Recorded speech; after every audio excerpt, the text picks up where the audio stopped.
സഹോദരന്റെ മരണത്തിൽ കാരണക്കാരായ പോലീസുകാർക്കെതിരെ നടപടിയെടുക്കുക എന്ന ആവശ്യമുന്നയിച്ച് നെയ്യാറ്റിൻകര സ്വദേശി ശ്രീജിത്ത് പാലായിലും എത്തി.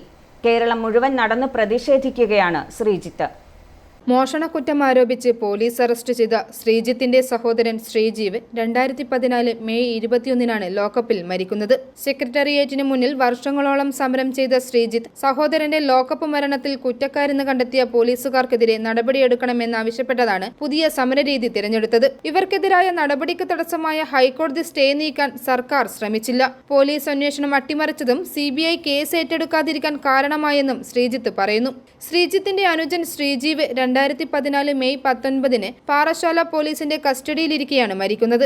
മർദ്ദിച്ചും വിഷം കൊടുത്തും പോലീസുകാർ കൊന്നതാണെന്നാണ് പരാതി. ഇവർക്കെതിരെ വകുപ്പുതല നടപടിക്കൊപ്പം DGPയുടെ നേതൃത്വത്തിൽ പ്രത്യേക സംഘം അന്വേഷിച്ച് കുറ്റപത്രം നൽകണമെന്നും അതോറിറ്റി നിർദ്ദേശിച്ചിരുന്നു. ദക്ഷിണ മേഖല ADGPയുടെ നേതൃത്വത്തിൽ അന്വേഷണ സംഘം രൂപീകരിച്ചെങ്കിലും അന്വേഷണത്തിൽ ഫലം കണ്ടില്ല.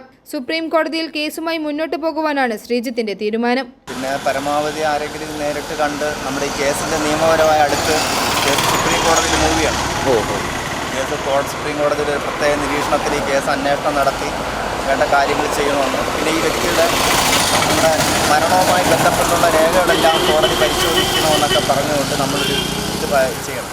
അതിന് നല്ല നിയമപരമായ കാര്യങ്ങൾ അറിയാവുന്ന ആരെങ്കിലും നമ്മൾ കൊണ്ട് ആരെങ്കിലും കൊടുത്തു കഴിഞ്ഞാൽ ശരിയാകും. ആരെങ്കിലും സപ്പോർട്ടോടുകൂടി എന്തെങ്കിലും ചെയ്താലേ നമ്മൾ ഇവരെല്ലാം കൂടി ഒത്തുകളിച്ച് കഴിഞ്ഞാൽ നമ്മൾ ശരിക്കും പുള്ളിയെ കസ്റ്റഡിയിൽ കൊണ്ടുപോകണേ. ഇവർ മനഃപൂർവ്വം നടത്തിയ ഒരു കൊലപാതകമാണ്. i4A news, Pala.